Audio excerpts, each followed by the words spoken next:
because you have these chisel shapes. You can't stand them up on a log. Let's take a look at what that looks like. So to demonstrate here, we'll take this guy, pretty big piece. You're just going to be swinging, golfing-like swing.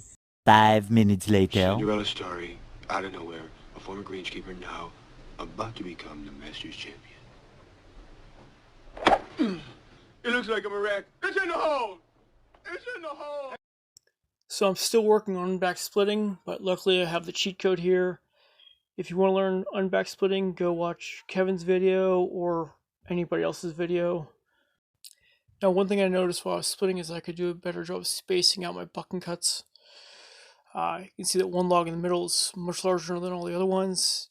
That one's fairly knotty, so there wasn't a whole lot I could do, but this is really going to affect it when I start to stack the wood. It's funny, I've been splitting wood since I was 9 or 10 years old, but I'm still seeing things I could improve on here. I do have to say it was nice to be able to get outside and wear a t-shirt for the first time in a while. And as it gets warmer, I'm seeing an uptick in videos recommending chopping wood as exercise. Now, my personal opinion on this is that it's kind of silly. You know, you don't see anybody recommending doing wind sprints with a lawnmower. Now, don't get me wrong, I think anything that gets you active is good, but let's apply some common sense here. Flinging a sharpened hunk of metal towards your extremities isn't safe. Doing it as fast as possible in order to jack up your heart rate, it's not the worst idea in the world, but it's up there.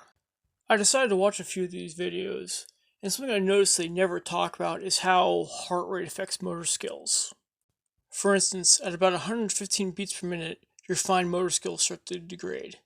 Think about trying to text somebody or sign your name after a long run.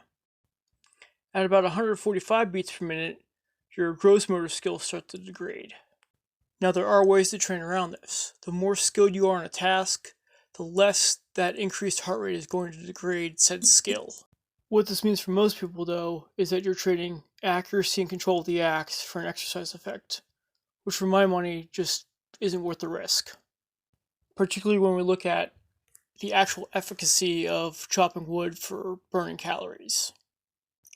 Chopping wood burns somewhere between 350 to 500 calories per hour, and there's some factors that affect this, like size, the size of the axe, speed, etc., but that gives you decent range. Walking at a moderate pace burns about 300 to 450 calories per hour, again, depending on your size. You could make that even more effective by throwing a pack on your back with 20 or 30 pounds in there and going for a nice little hike. Even if your goal is some sort of upper body conditioning, I'd say get a sledgehammer and some old tires. That'll be a lot more effective than chopping wood, and a lot safer. Now, if you still want to chop wood for exercise, I'd structure it like this. 1, make accuracy and form your primary focus. 2, incorporate penalty exercises. So if you miss the spot you're aiming at, do 10 push-ups. If you overstrike, do 10 lunges.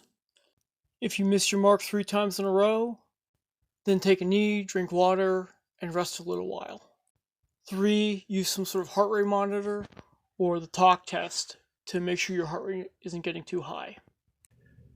Well, I hope you got something out of that. And as always, thanks for watching.